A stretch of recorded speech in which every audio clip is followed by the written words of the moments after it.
Hello hello friends, എല്ലാവർക്കും high പോയിന്റിൻ്റെ Kerala ചരിത്രത്തിൻ്റെ മറ്റൊരു ക്ലാസ്സിലേക്ക് സ്വാഗതം. അപ്പോൾ നമ്മൾ കഴിഞ്ഞ ക്ലാസ്സോടുകൂടി യൂറോപ്യന്മാരുടെ അധിനിവേശം എന്നുള്ള ഒരു ടോപ്പിക്ക് തീർത്തിട്ടുണ്ട്. കാണാത്തവർ എത്രയും പെട്ടെന്ന് പോയി കാണാം.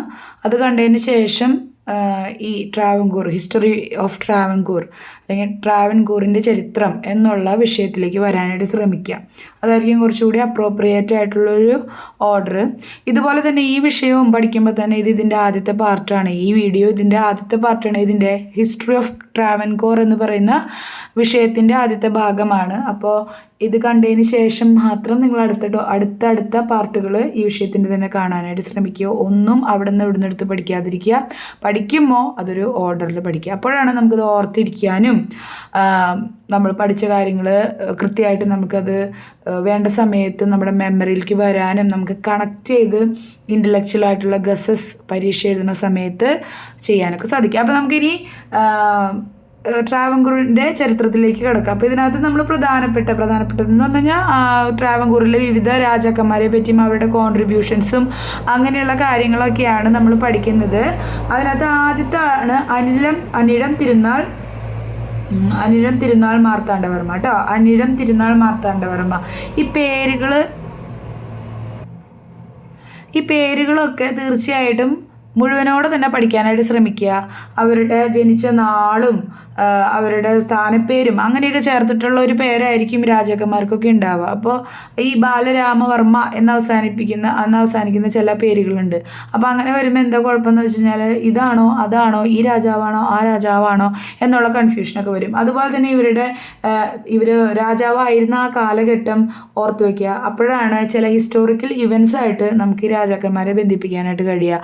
ഇത് എന്താ പറയുക, ഇഷ്ടംപോലെ വട്ടം ഈ സ്റ്റേറ്റ്മെൻറ്റ് ടൈപ്പിലൊക്കെ ഇഷ്ടം പോലെ ചോദ്യങ്ങൾ വന്നിട്ടുള്ളതാണ്. പ്രത്യേകിച്ച് ഈ പോയിൻ്റൊക്കെ ഹിരണ്യഗർഭ, ഭദ്രദീപം, മുറജപം, മണ്ഡപത്തും വാതിൽക്കൽ ഇതൊക്കെ കൊണ്ടുവന്നത് ആരാണ് എന്നുള്ള രീതിയിലുള്ള ചോദ്യങ്ങൾ മുതൽ വളരെ ബേസിക് ആയിട്ടുള്ള ചോദ്യങ്ങൾ.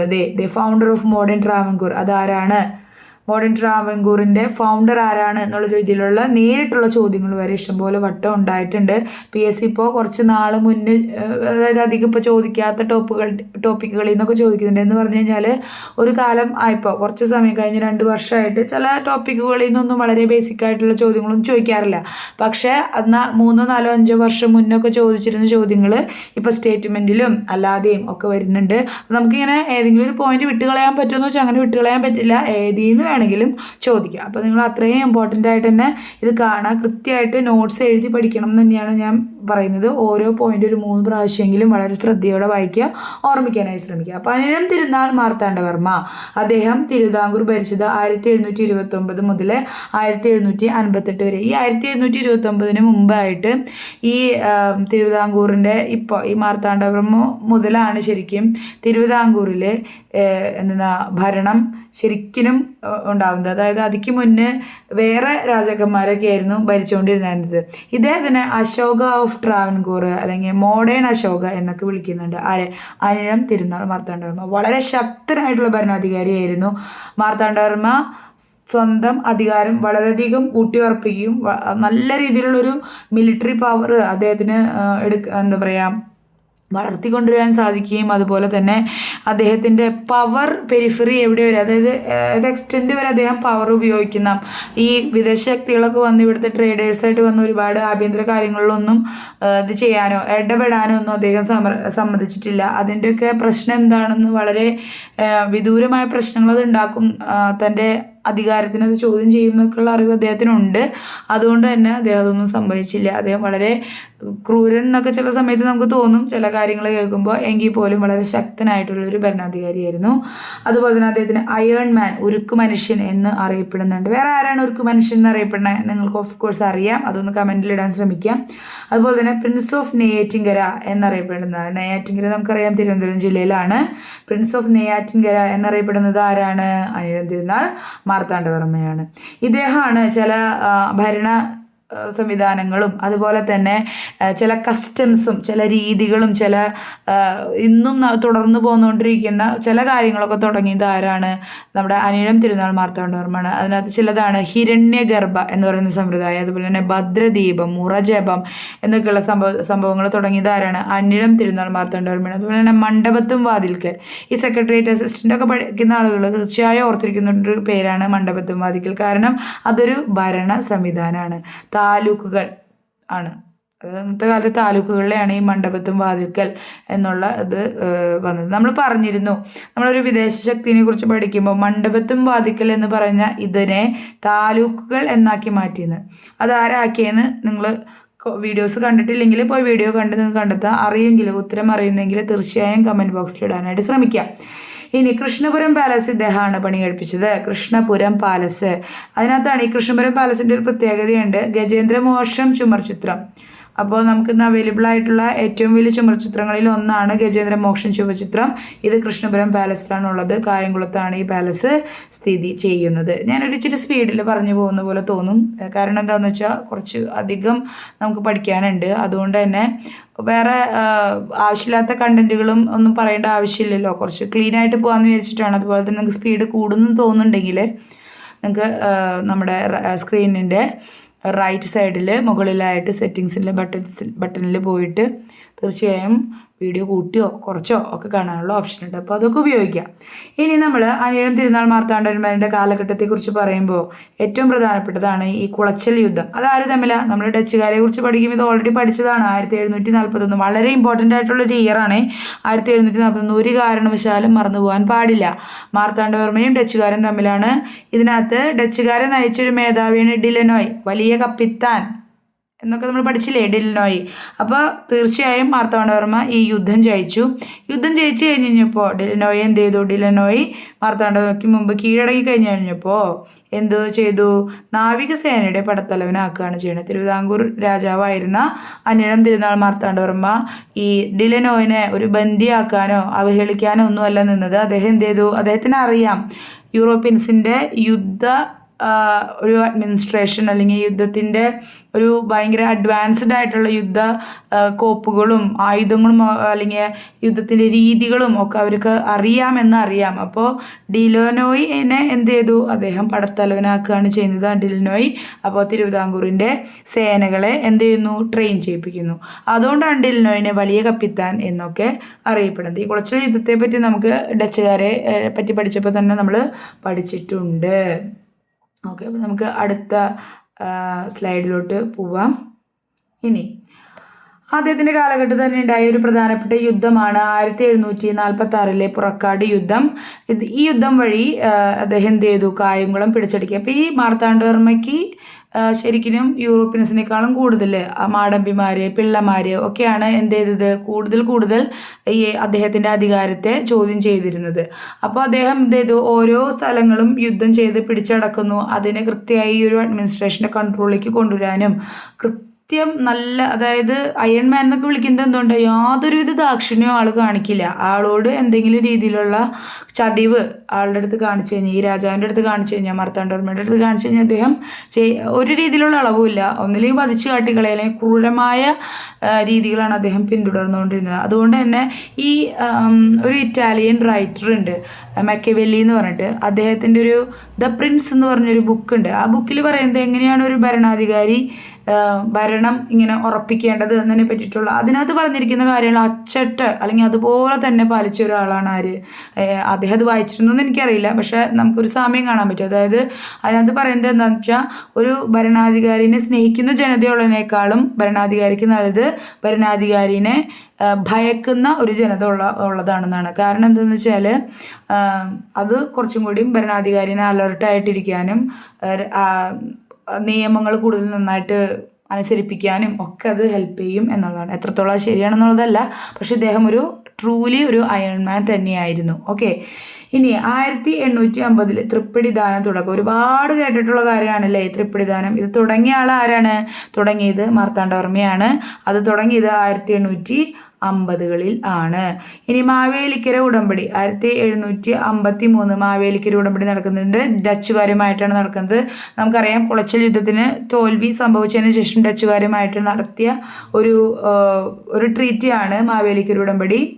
ഇത് ഡച്ചുകാരുടെ ആധിപത്യം ക്ഷയിക്കാൻ കാരണമായി. കേരളത്തിൽ മാത്രമല്ല, ഇന്ത്യയിൽ തന്നെ ഭൂരിഭാഗം സ്ഥലങ്ങളിലേക്കും ഇവരുടെ ഒരു കോളനി ഇങ്ങനെ നോർത്ത് ഇന്ത്യയിലേക്കോ അല്ലെങ്കിൽ മറ്റ് ഒരുപാട് സ്ഥലങ്ങളിലേക്കൊന്നും വ്യാപിക്കാതിരുന്ന് ഡച്ച് ആധിപത്യം ക്ഷയിക്കാനായിട്ട് ഇടവന്ന ഒരു ഉടമ്പടിയാണ് മാവേലിക്കര ഉടമ്പടി. ഇത് നമ്മൾ ഡച്ചുകാരെ പറ്റി പഠിക്കുമ്പോൾ പഠിച്ചിരുന്നു. അതായത് ഒരുപാട് കാര്യങ്ങളുണ്ട് അല്ലേ. അത് ചെറു രാജ്യങ്ങളുടെ ആഭ്യന്തര കാര്യങ്ങളിൽ ഇടപെടാൻ പാടില്ല. തിരുവിതാംകൂറിൻ്റെ എതിർ പാർട്ടിയിൽ പോയിട്ട് അല്ലെങ്കിൽ മറ്റ് രാജ്യങ്ങളുടെ കൂടെ കൂടി ആർക്ക് തിരുവിതാംകൂറിനെതിരെ യുദ്ധം ചെയ്യാൻ പാടില്ല. ഇങ്ങനെയുള്ള കുറേ വ്യവസ്ഥകളും ഒക്കെ ഉണ്ടായിരുന്നു. ഇനി പ്രധാനപ്പെട്ട ദിവാൻമാരും സദസ്യരും ആരുടെ സദസ്സിലെ? മാർത്താണ്ഡവർമ്മയുടെ, അനിഴം തിരുനാൾ മാർത്താണ്ഡവർമ്മയുടെ സദസ്സിലെ ആരാണ്? രാമയ്യൻ ദളവ, അതുപോലെ തന്നെ രാമപുരത്ത് വാര്യർ, കുഞ്ചൻ നമ്പ്യാർ. അപ്പോൾ രാമപുരത്ത് വാര്യരും കുഞ്ചൻ നമ്പ്യാരൊക്കെ ആരൊക്കെയാ? സാഹിത്യകാരന്മാരാണ്. അദ്ദേഹവും ഇവർ രണ്ടുപേരും, അതുപോലെ തന്നെ രാമയ്യൻ ദളവ, അത് അദ്ദേഹത്തിൻ്റെ ദളവയായിരുന്നു. ഇവരൊക്കെ പ്രധാനപ്പെട്ട സദസ്യരും ദിവാൻമാരൊക്കെ ആയിരുന്നു. ഇനി മാർത്താണ്ഡവർമ്മയെക്കുറിച്ച് നോവലുകൾ ഉണ്ടാക്കിയിട്ടുണ്ട്. അതാണ് മാർത്താണ്ഡവർമ്മ, CV രാമൻപിള്ള. ഈ CV രാമൻപിള്ള തന്നെ ധർമ്മരാജ എന്ന് പറയുന്ന മറ്റൊരു തിരുവിതാംകൂർ രാജാവിനെ പറ്റിയും നോവൽ എഴുതിയിട്ടുണ്ട്. അപ്പം മാർത്താണ്ഡവർമ്മ എന്ന് തന്നെയാണ് നോവലിൻ്റെ പേരും. മാർത്താണ്ഡവർമ്മയെ കുറിച്ചാണ് നോവൽ. ആരാണ് എഴുതിയിരിക്കുന്നത്? CV രാമൻപിള്ള. ഈ CV രാമൻപിള്ളേനെ കേരള സ്കോട്ട് എന്നൊക്കെ വിളിക്കുന്നുണ്ട് കേട്ടോ. അതിനെന്താ കാരണം എന്ന് വെച്ച് കഴിഞ്ഞാൽ വിക്ടോറിയൻ സമയത്ത് ഏകദേശം ഒരു 19-ാം നൂറ്റാണ്ടുകളിൽ, 19-ാം നൂറ്റാണ്ട് എന്ന് പറയുന്നത് 1800 മുതൽ 1899 വരെയുള്ള കാലഘട്ടമാണ് 19-ാം നൂറ്റാണ്ട്. യൂറോപ്പിൽ ജീവിച്ചിരുന്ന ഒരു വിശ്വവിഖ്യാതനായ ഒരു നോവലിസ്റ്റാണ് വാൾട്ടർ സ്കോട്ട്. അദ്ദേഹം ഹിസ്റ്റോറിക്കലായിട്ടുള്ള നോവൽസാണ് അദ്ദേഹത്തിൻ്റെ മെയിൻ ആയിട്ടുള്ള ഒരു ഏരിയ എന്ന് പറയുന്നത്, ജോണർ എന്ന് പറയുന്നത്. ഒരു നോവൽസിൽ പല രീതിയിലുണ്ടല്ലോ. അങ്ങനെ അദ്ദേഹം എഴുതിയിരുന്ന നോവൽസ് എന്ന് പറയുന്നത് ഹിസ്റ്റോറിക്കൽ സംഭവങ്ങളെ ആസ്പദമാക്കിയിട്ടുണ്ട്. അതുപോലെ തന്നെയാണ് CV രാമൻപിള്ളയും. അതുകൊണ്ടാണ് CV രാമൻപിള്ളേനെ കേരളത്തിൻ്റെ മലയാളത്തിൻ്റെ വാട്ടർ സ്കോട്ട് എന്നൊക്കെ വിളിക്കുന്നുണ്ട്. അതൊരു അഡീഷണൽ കാര്യമാണ്. നിങ്ങൾക്ക് കൂടുതൽ CV രാമൻപിള്ളയുടെ കൂടുതൽ നോവലുകൾ അറിയാമെന്നുണ്ടെങ്കിൽ അത് കമൻറ്റ് ബോക്സിൽ മറ്റുള്ളവർക്ക് കൂടി അറിയാൻ വേണ്ടിയിട്ട് എന്ത് ചെയ്യുക? രേഖപ്പെടുത്തുക. ഓക്കെ, നമുക്ക് അടുത്ത സ്ലൈഡിലേക്ക് പോവാം. അടുത്ത സ്ലൈഡിലുള്ളത് ഒരു രണ്ടാമത്തെ പ്രധാനപ്പെട്ട അല്ലെങ്കിൽ രണ്ടാമത്തെ തിരുവിതാംകൂർ രാജാവാണ്. ആരാണ് അദ്ദേഹം? കാർത്തിക തിരുനാൾ രാമവർമ്മ. ഇദ്ദേഹം വളരെ നല്ലൊരു രാജാവായിരുന്നു. അദ്ദേഹത്തിൻ്റെ കാലഘട്ടം നോക്കിക്കേ, 1758 മുതൽ 1798 വരെയാണ്. 1758 മുതൽ 1798 വരെ. ഓക്കെ,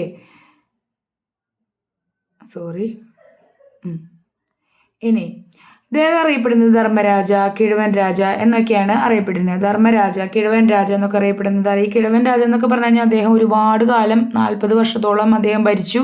വളരെ വയസ്സായ ശേഷമാണ് അദ്ദേഹം മരണം അടയുന്നത്. അപ്പോൾ അതുകൊണ്ടാണ് ധർമ്മരാജ എന്ന് പറഞ്ഞു കഴിഞ്ഞാൽ ഇദ്ദേഹത്തിൻ്റെ സമയത്ത് ഏകദേശം ഒരു പീസ്ഫുൾ ആയിട്ടുള്ളൊരു അറ്റ്മോസ്ഫിയറാണ് നമുക്ക് തിരുവിതാംകൂറിൽ കാണാൻ കഴിയുക. അതുകൊണ്ടാണ് അദ്ദേഹത്തിനെ ധർമ്മരാജ എന്ന് വിളിക്കുന്നത്. ഈ CV രാമൻപിള്ള തന്നെ, നേരത്തെ പറഞ്ഞ CV രാമൻപിള്ള ധർമ്മരാജ എന്ന് പറഞ്ഞ നോവൽ എഴുതിയിട്ടുണ്ട്. ഞാൻ നേരത്തെ പറയുണ്ടായി.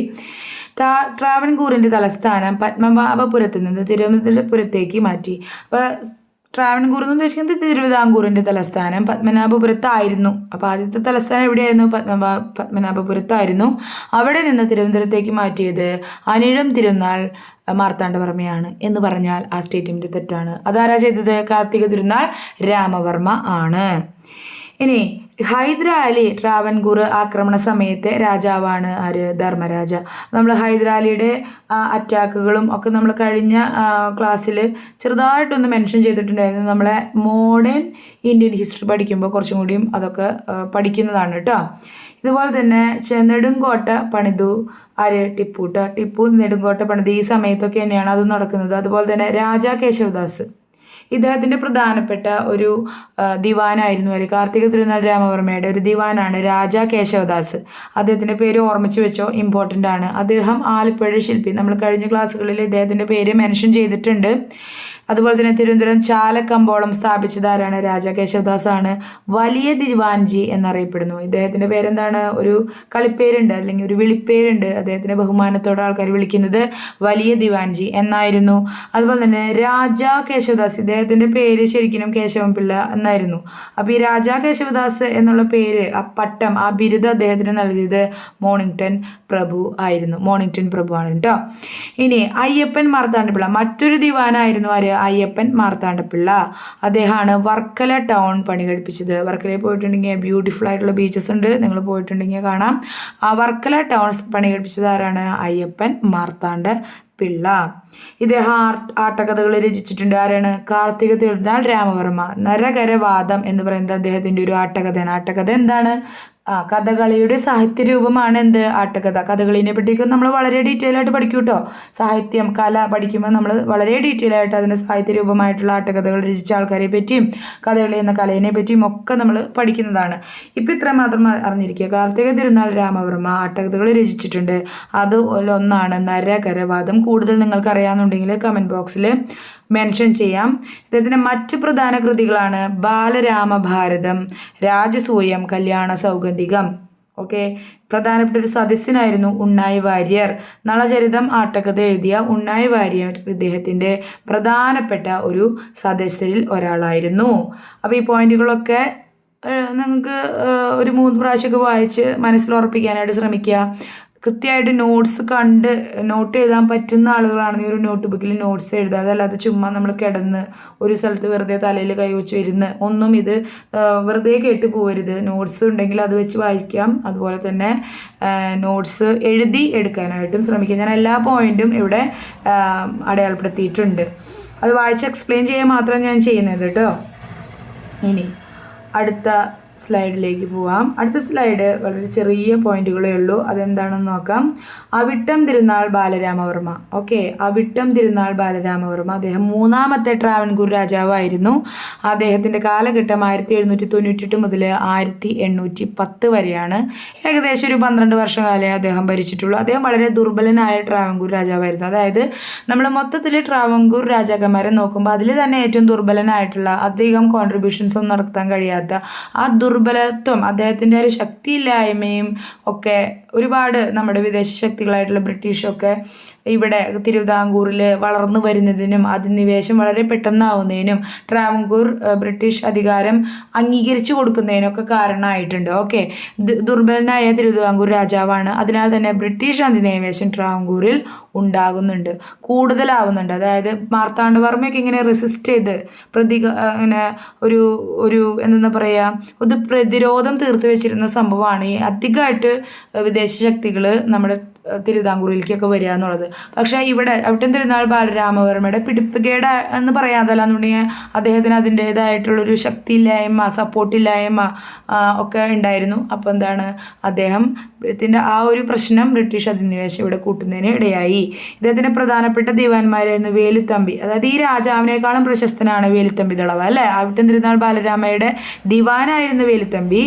അദ്ദേഹം എന്ന് പറയുന്നത് എന്താണ്, വേലുത്തമ്പി ദളവ വളരെ പ്രശസ്തനാണ്. ഇദ്ദേഹത്തിൻ്റെ യഥാർത്ഥ പേരാണ് വേലായുധൻ ചെമ്പകരാമൻ തമ്പി. 1809 ജനുവരിയിൽ കുണ്ടറ വിളംബരം. ഈ കുണ്ടറ വിളംബരത്തെ പറ്റിയിട്ടൊക്കെ നമ്മൾ കുറച്ചും കൂടി ഡീറ്റെയിൽ ആയിട്ട് കേരള ചരിത്രത്തിലെ പ്രധാനപ്പെട്ട കലാപങ്ങളും യുദ്ധങ്ങളും ഒക്കെ പഠിക്കുമ്പോൾ ഒന്നും കൂടി ഇമ്പോർട്ടൻ്റ് ആയിട്ട് പഠിക്കും. ഇവിടെ നിങ്ങൾ മനസ്സിലാക്കുക, അവിട്ടം തിരുനാൾ ബാലരാമയുടെ ദിവാനായിരുന്നു വേലുത്തമ്പി ദളവ. അദ്ദേഹം 1809 ജനുവരി 11 കുണ്ടറ വിളംബരം നടത്തിയിട്ടുണ്ട്. വേലുത്തമ്പി ദളവയുടെ ഈ കുണ്ടറ വിളംബരത്തെ പറ്റി നമ്മൾ കുറച്ചും കൂടി മികച്ചതായിട്ട് കഴിഞ്ഞ ക്ലാസ്സുകളിൽ പഠിച്ചിട്ടുണ്ട്.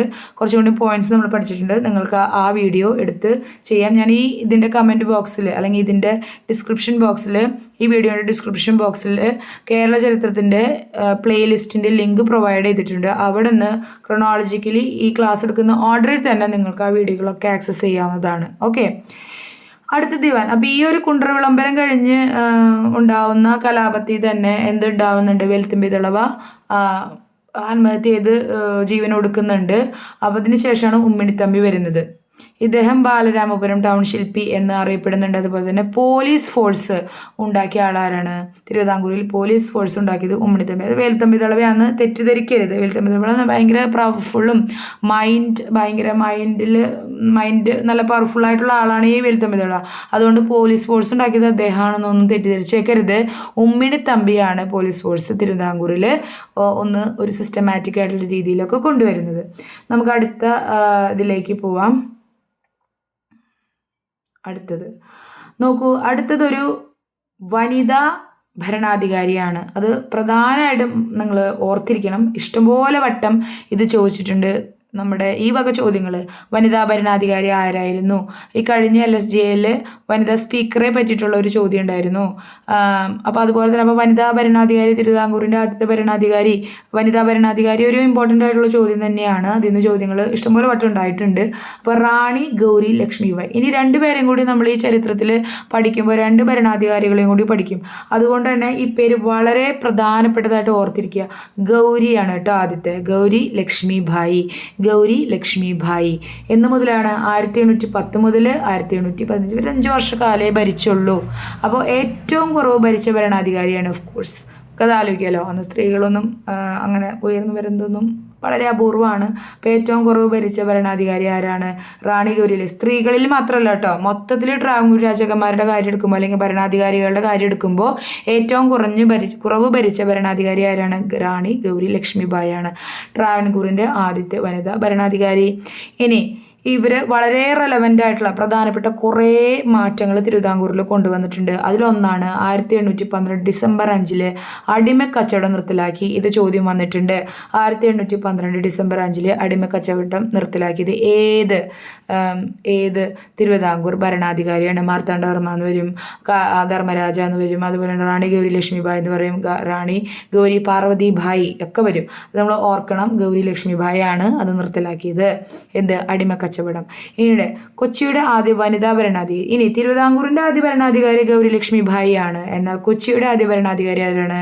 ഗംഗാധര ലക്ഷ്മി. ഇനി വേണാടിൻ്റെ ആദ്യ ഭരണാധികാരി ആരാ? ഉമയമ്മ റാണി. അത് ഓർത്തിരിക്കുക. അതായത് കൊച്ചിയുടെ ഗംഗാധര ലക്ഷ്മി, വേണാടിൻ്റെ ഉമയമ്മ റാണി, തിരുവിതാംകൂറിൻ്റെ റാണി ഗൗരി ലക്ഷ്മിബായി. ഇദ്ദേഹം അതുപോലെ തന്നെ റാണി ഗൗരി ലക്ഷ്മിബായി കൊണ്ടുവന്ന മറ്റു കാര്യങ്ങളാണ് ജില്ലാ കോടതി, ഹുസൂർ കോർട്ട്, സെക്രട്ടേറിയറ്റ് സിസ്റ്റം എന്നിവയൊക്കെ കൊണ്ടുവന്നിട്ടുണ്ട്. ഇവരുടെ ഈ റാണിയുടെ പ്രധാനപ്പെട്ട ദിവാനായിരുന്നു കേണൽ മൺട്രോ. തിരുവിതാംകൂറിൻ്റെയും കൊച്ചിയുടെയും ദിവാനായിട്ടിരുന്ന ആളാണ് ആര്? Colonel Munro. നമ്മൾ കഴിഞ്ഞ ഒരു ക്ലാസ്സിൽ തിരുവിതാംകൂറിൻ്റെ ആദ്യത്തെ ബ്രിട്ടീഷ് റെസിഡൻറ്റിൻ്റെ പേര് പറഞ്ഞിട്ടുണ്ട്. ആ ക്ലാസ് കണ്ട ആളുകൾക്ക് ഇവിടെ ഒന്ന് അത് കമൻറ്റ് ചെയ്യാം കേട്ടോ. കേണൽ മൺട്രോ ആണ് ആരുടെ? റാണി ഗൗരി ലക്ഷ്മിബായിയുടെ ദിവാനായിട്ട് ഇരുന്നത്. ഓക്കെ, അടുത്ത ഇതിനകത്തേക്ക് പോവാം. നിങ്ങൾക്ക് വായിക്കാനായിട്ട് ഞാൻ പെട്ടെന്ന് പറഞ്ഞു പോകുമ്പോൾ വായിക്കാൻ സമയം കിട്ടുന്നില്ലെങ്കിൽ പോസ് ചെയ്തിട്ട് വായിക്കുക, സ്പീഡ് കുറച്ചിട്ട് വായിക്കുക. അതുപോലെ തന്നെ കണ്ടൻറ്റ് റിവൈസ് ചെയ്ത് പോകുന്ന ആളുകൾക്ക് വേണമെങ്കിൽ സ്പീഡ് കൂട്ടിയിട്ടും കാണാവുന്നതാണ്. അത് നിങ്ങളുടെ സൗകര്യം പോലെ നിങ്ങൾ ചെയ്യുക. ഓക്കെ, ഇനി അടുത്തതും ഒരു വനിതാ ഭരണാധികാരി തന്നെയാണ്. റാണി ഗൗരി പാർവതിബായി. പേര് മാറിപ്പോകാൻ വളരെയധികം ചാൻസ് ഉണ്ട്. ഈ പാർവതി എന്നുള്ളൊരു പേര് മാത്രമേ കഴിഞ്ഞ ഭരണാധികാരിയിൽ നിന്ന് വ്യത്യാസമുള്ളൂ. റാണി ഗൗരി ലക്ഷ്മിബായി ആണ് ആദ്യത്തെ വനിതാ ഭരണാധികാരി. തിരുവിതാംകൂറിൻ്റെ ഇവിടെ നോക്കിയേ, ഗൗരി പാർവതിബായി ആണ്. ഇവരും ആദ്യത്തെ എന്താണ്? Reagent of Travancore. അതായത് റീജന്റ് എന്ന് പറയുന്നത് ആരാണ്? ഒരു ഭരണാധികാരിയുടെ ആബ്സെൻസിലോ അല്ലെങ്കിൽ അദ്ദേഹത്തിന് ഭരണം നടത്താൻ പറ്റാത്ത സാഹചര്യത്തിലോ അദ്ദേഹത്തിൻ്റെ സ്ഥാനത്ത് നിന്നുകൊണ്ട് ഭരണം നടത്തുന്ന ആളാണ് ആര്? Reagent of Travancore. അല്ലെങ്കിൽ റീജന്റ് എന്നുള്ള വാക്കുകൊണ്ട് ഉദ്ദേശിക്കുന്നത് താൽക്കാലികമാണ്.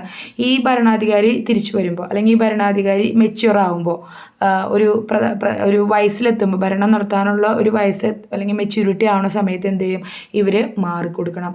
ആ രാജ്യത്തിൻ്റെ അധികാരം പൂർണ്ണമായും രാജാവ് ഏറ്റെടുക്കുന്നു. അങ്ങനെയുള്ള ആദ്യത്തെ റീജന്റ് ആരായിരുന്നു? റാണി ഗൗരി പാർവതിബായി. റാണി ഗൗരി പാർവതിബായി ട്രാവൻകൂറിൻ്റെ ആദ്യത്തെ വനിതാ ഭരണാധികാരിയായിരുന്നു എന്ന് പറഞ്ഞാൽ ആ സ്റ്റേറ്റ്മെൻറ്റ് തെറ്റാണ്. ആരാണ്? റാണി ഗൗരി ലക്ഷ്മിബായി ആണ് ആദ്യത്തെ വനിതാ ഭരണാധികാരി ട്രാവൻകൂറിൻ്റെ. എന്നാൽ ആദ്യത്തെ റീജൻ്റ് ആണ്, ട്രാവൻകൂറിൻ്റെ ആദ്യത്തെ റീജൻ്റ് ആണ് എന്ന് പറഞ്ഞാൽ അത് വളരെയധികം ശരിയാണ്. ആ സ്റ്റേറ്റ്മെൻറ്റ് കറക്റ്റാണ്. 1817 എന്താണ് made primary education compulsory. Sorry കേട്ടോ, ഈ ഒരു തെറ്റിന് സോറി, കമ്പൽസറി എന്നാണ് കേട്ടോ. കമ്പൽസറി ഓക്കെ, കമ്പൽസറി എന്നൊക്കെയാണ് ഇവിടെ എഴുതേണ്ടത്. പക്ഷെ ഇത് മലയാളത്തിൽ ടൈപ്പ് ചെയ്ത് വന്നപ്പോൾ ഉണ്ടായൊരു തെറ്റാണ്. 1817 പ്രൈമറി എഡ്യൂക്കേഷൻ കമ്പൽസറി ആക്കിയ ഭരണാധികാരി, ട്രാവൻകൂർ ഭരണാധികാരി ആരാണ്? റാണി ഗൗരി പാർവതിബായി ആണ്. അതുപോലെ തന്നെ ലോവർ കാസ്റ്റ് ആയിട്ടില്ല, ഇവിടെ W ആണ് വേണ്ടത്, ലവർ എന്നാണ് വന്നിരിക്കുന്നത്. ഒരുപാട് മിസ്റ്റേക്കുകൾ ഉണ്ടല്ലോ, നിങ്ങൾ സാധനം ക്ഷമിക്കുന്നു വിചാരിക്കുന്നു. ലോവർ കാസ്റ്റ് ആയിട്ടുള്ള ആളുകൾക്ക് ഓർണമെൻറ്റ്സ് ഇടാനും, അതായത് ഗോൾഡിലോ സിൽവറിലോ ഒക്കെയുള്ള ഓർണമെൻറ്റ്സ് ഇടാൻ അവർക്ക് അവകാശം ഉണ്ടായിരുന്നില്ല അല്ലേ? നല്ലൊരു പേര് തന്നെ തൻ്റെ മക്കൾക്ക് നല്ലൊരു പേരിടാൻ പോലും അവർക്ക് അവകാശം ഉണ്ടായിരുന്നില്ല. നല്ല വസ്ത്രങ്ങൾ ഇടാനുള്ള അവകാശം ഉണ്ടായിരുന്നില്ല. അതുകൊണ്ട് തന്നെ അധസ്ഥിതരായിട്ടുള്ള വിഭാഗത്തിലോട്ടവർക്ക് ആ വക അവകാശങ്ങളൊക്കെ എന്തൊക്കെയാണ്? ഓർണമെൻറ്റ്സ് ഇടാനും സിൽവറും ഗോൾഡിലുള്ള ഓർണമെൻറ്റ്സ് അവർക്ക് ഉണ്ടെങ്കിൽ ഇടാനായിട്ടുള്ള അവകാശം നൽകി. ഉഴിയം എന്നുള്ള അനാചാരം നിർത്തലാക്കി. ഉഴിയം നിർത്തലാക്കിയത് ആരാണ്? റാണി ഗൗരി പാർവതിബായി. എന്നാൽ അടിമക്കച്ചവടം നിർത്തിയത് ആരാണ്? കമൻറ്റ് ബോക്സിൽ ഇടൂ നിങ്ങൾക്ക് ഓർമ്മയുണ്ടെങ്കിൽ. ഇനി വീടുകളുടെ എല്ലാം മേൽക്കൂര ഓടിട്ട് മേയാൻ അധികാരം എല്ലാവർക്കും നൽകിക്കൊണ്ടുള്ള ഒരു വിളംബരം ആറ് പുറപ്പെടുവിച്ചു? റാണി ഗൗരി പാർവതിബായി പുറപ്പെടുവിച്ചിട്ടുണ്ട്. ഇനി പാർവതി പുത്തനാർ നിർമ്മിച്ചു. പാർവതി പുത്തനാർ നിർമ്മിച്ചത് ആരാണ്? പാർവതി തന്നെയാണ്. നോക്കൂ, റാണി ഗൗരി പാർവതിബായി എന്ന് പറയുന്ന ട്രാവൻകൂറിൻ്റെ ഭരണാധികാരിയാണ് പാർവതി പുത്തനാർ നിർമ്മിച്ചത്. ഇനി ലണ്ടൻ മിഷൻ സൊസൈറ്റി ട്രാവൻകൂർ സ്ഥാപിച്ചത് ആരാണ്? റാണി ഗൗരി പാർവതിബായി ആണ്. London mission society of Travancore സ്ഥാപിച്ചത് റാണി ഗൗരി പാർവതിബായി ആണ്. ഓക്കെ, ഇനി നമുക്ക് അടുത്തയിലേക്ക് പോവാം. ഇനി അടുത്തതാണ് ഏറ്റവും പ്രധാനപ്പെട്ട ട്രാവൻകൂറിൻ്റെ മാർത്താണ്ഡവർമ്മ പോലെ തന്നെ ഏറ്റവും പ്രധാനപ്പെട്ട ആണ് അടുത്ത ആള്. നമുക്ക് നോക്കാം. സ്വാതി തിരുനാൾ. കേൾക്കാത്തവരായിട്ട് ആരും ഉണ്ടാവില്ല. സ്വാതി തിരുനാൾ കലയുടെ കാര്യത്തിലാവട്ടെ, സാഹിത്യത്തിൻ്റെ കാര്യത്തിലാവട്ടെ, ഏത് കാര്യത്തിലും അദ്ദേഹം വളരെ ഒരു നർച്ചറിങ് നേച്ചർ അദ്ദേഹത്തിനുണ്ടായിരുന്നു. അതായത് നമ്മളുടെ തിരുവിതാംകൂറിൻ്റെ സുവർണ്ണ കാലഘട്ടം എന്ന് പറയുമ്പോൾ എന്താണ്? എല്ലാ രീതിയിലും കുറച്ച് പീസ്ഫുള്ളായിരുന്നു. അതുപോലെ തന്നെ കലയും സാഹിത്യമൊക്കെ വളരെയധികം ഉയർന്നു വരാനായിട്ട് മികച്ച രീതിയിലുള്ള കോൺട്രിബ്യൂഷൻസ് നടത്തിയ ആളാരാണ്? സ്വാതി തിരുനാൾ കേട്ടോ. അദ്ദേഹത്തിൻ്റെ കാലഘട്ടം 1829 മുതൽ 1847 വരെയാണ്. ഈ സ്വാതി തിരുനാൾ നമ്മൾ ഇതിക്ക് തൊട്ട് മുന്നേ പഠിച്ച റാണി ഗൗരി പാർവതിബായി എന്നുള്ള ആദ്യത്തെ റീജൻ്റ് ആയിട്ടുള്ള ട്രാവൻകൂറിൻ്റെ ഭരണാധികാരി ഉണ്ടല്ലോ, അവർ ഭരിച്ചുകൊണ്ടിരുന്ന സമയത്ത് ഈ സ്വാതി തിരുനാൾ ഗർഭസ്ഥനായിട്ടുണ്ടായിരുന്നു. സ്വാതി തിരുനാൾ അന്ന് റാണി ഗൗരി പാർവതിബായിയുടെ ഗർഭത്തിലുണ്ടായിരുന്നു. അങ്ങനെയാണ് അവർ റീജൻ്റായിട്ട് മാറുന്നത്. അപ്പോൾ ജനിച്ചു കഴിഞ്ഞ ഉടനെ തന്നെ ആ കുഞ്ഞു കുട്ടിക്ക് എന്ത് ചെയ്യാൻ പറ്റില്ല? പോയി ഭരണം നടത്താൻ പറ്റില്ലല്ലോ. അതുകൊണ്ടാണ് റാണി ഗൗരി പാർവതിബായി റീജൻറ്റ് ഓഫ് ട്രാവൻകൂർ ആയിട്ട് ഇരുന്നത്. ഇനി ഇദ്ദേഹത്തിൻ്റെ മുഴുവൻ പേരെന്താണ്? രാമവർമ്മ സ്വാതി തിരുനാൾ. ഇദ്ദേഹം അതുകൊണ്ട് തന്നെ ഗർഭത്തിൽ ഇരുന്നപ്പോൾ തന്നെ ഭരണം നടത്തി എന്ന രീതിയിൽ ഗർഭശ്രീമാനെന്നും സംഗീതജ്ഞരിൽ രാജാവെന്നും രാജാക്കന്മാരിൽ സംഗീതജ്ഞനെന്നും ദക്ഷിണ ഭോജൻ എന്നും അറിയപ്പെടുന്നത്. അപ്പോൾ ഈ ഗർഭശ്രീമാൻ ഇപ്പം ഞാൻ പറഞ്ഞ ഇവൻ്റെ ഓർമ്മയിരുന്നാൽ നമുക്ക് മനസ്സിലാവും.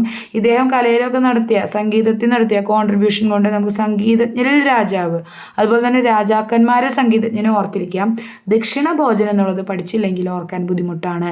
ദക്ഷിണ ഭോജൻ, അദ്ദേഹം അറിയപ്പെടുന്നത് ദക്ഷിണ ഭോജൻ എന്നും കൂടിയാണ്. അപ്പോൾ സ്വാതി തിരുനാളിൻ്റെ കാലഘട്ടമാണ് ട്രാവൻകൂറിൻ്റെ സുവർണ്ണ കാലഘട്ടം എന്ന പേരിൽ അറിയപ്പെടുന്നത്. ഇദ്ദേഹം 1834 ഇംഗ്ലീഷ് വിദ്യാഭ്യാസം ട്രാവൻകൂറിൽ ആരംഭിക്കുന്നുണ്ട്. അതുപോലെ തന്നെ 1836 ആദ്യ സെൻസസ് നടത്തുന്നുണ്ട്. ഇവിടെ വേറൊരു പ്രശ്നം വരുന്നുണ്ട്. 1836 ആദ്യ സെൻസസ് സ്വാതി തിരുനാളാണ് നടത്തുന്നത് എന്ന് പറയുമ്പോൾ തന്നെ ഇത് കഴിഞ്ഞിട്ട് വരുന്ന മറ്റൊരു രാജാവ്, തിരുവിതാംകൂർ രാജാവ്, വളരെ സിസ്റ്റമാറ്റിക് ആയിട്ടും ഡാറ്റ കളക്ഷൻ, സെൻസസിനെ പറ്റിയുള്ള ഡാറ്റ കളക്ഷൻ സെൻസസ് നടത്തുകയും ചെയ്യുന്നുണ്ട്. അപ്പോൾ അതുകൊണ്ട് തന്നെ വളരെ സംഘടിതമായിട്ട്, അതുപോലെ തന്നെ വളരെ ഓർഗനൈസ്ഡ് ആയിട്ട് സിസ്റ്റമാറ്റിക് ആയിട്ട് ഒരു സെൻസസ് നടത്തിയത് ട്രാവൻകൂറിൽ നടത്തിയത് ആരാന്ന് ചോദിച്ചത് സ്വാതി തിരുനാളല്ല. എന്നാൽ ആദ്യത്തെ സെൻസസ് നടത്തിയത് 1836 ആരാണ്? സ്വാതി തിരുനാൾ ആണ്. ഇനി അദ്ദേഹത്തിൻ്റെ കാലഘട്ടത്താണ് ആദ്യ ഇംഗ്ലീഷ് വിദ്യാലയം, ചാരിറ്റി ഹോസ്പിറ്റൽ, മ്യൂസിയം, മൃഗശാല, കുതിരമാളിക, വളരെ പ്രധാനപ്പെട്ടത്, public library, government press, oriental manuscript library, അതുപോലെ രാജാസ് ഫ്രീ സ്കൂൾ, ഇവയൊക്കെ സ്ഥാപിക്കപ്പെട്ടത് സ്വാതി തിരുനാളിൻ്റെ കാലഘട്ടം. കണ്ടോ എത്ര കാര്യങ്ങളാണ് അദ്ദേഹത്തിൻ്റെ സമയത്ത് കൊണ്ടുവരാനായിട്ട് കാരണം അതൊരു പീസ്ഫുൾ അറ്റ്മോസ്ഫിയർ ഉണ്ടായിരുന്നു. അതുപോലെ തന്നെ അദ്ദേഹം എല്ലാത്തിനെയും എഡ്യൂക്കേഷനെ, സാഹിത്യത്തെ, കലയെ ഒക്കെ അദ്ദേഹം പ്രൊമോട്ട് ചെയ്യുകയും ചെയ്തിരുന്നു. ഇനി 1837 അസ്ട്രോണോമിക്കൽ ഒബ്സർവേറ്ററി അദ്ദേഹം സ്ഥാപിക്കുന്നുണ്ട്. 1837 അസ്ട്രോണോമിക്കൽ ഒബ്സർവേറ്ററി എന്ന് പറയുന്നത് എന്താണ്? വാന നിരീക്ഷണത്തെയും ഒക്കെ പ്രോത്സാഹിപ്പിക്കുന്നതിന് വേണ്ടിയിട്ടാണ് 1837 അസ്ട്രോണോമിക്കൽ ഒബ്സർവേറ്ററി അദ്ദേഹം ട്രാവൻകൂറിൽ സ്ഥാപിക്കുന്നത്. നമുക്ക് അടുത്ത സ്ലൈഡിലേക്ക് പോകാം. നോക്കൂ, അടുത്തതാരാണ്? അടുത്തെന്താ അദ്ദേഹം ചെയ്ത്? ജലസേചന വകുപ്പ്, ഇറിഗേഷൻ ഡിപ്പാർട്ട്മെൻറ്റ് അദ്ദേഹം സ്ഥാപിക്കുന്നുണ്ട്. അപ്പം അഗ്രികൾച്ചർ കർഷകർക്ക് വേണ്ടിയിട്ടുള്ള കാര്യങ്ങൾ അദ്ദേഹം ചെയ്യുന്നുണ്ട്. അദ്ദേഹം വെറുതെ ടാക്സ് പിരിക്കുക മാത്രമല്ല ചെയ്യണേ, ജലസേചന വകുപ്പ് എന്നുള്ളൊരു വകുപ്പ് അദ്ദേഹം സ്ഥാപിക്കുന്നുണ്ട്. അതിൻ്റെ അർത്ഥം എന്താണ്?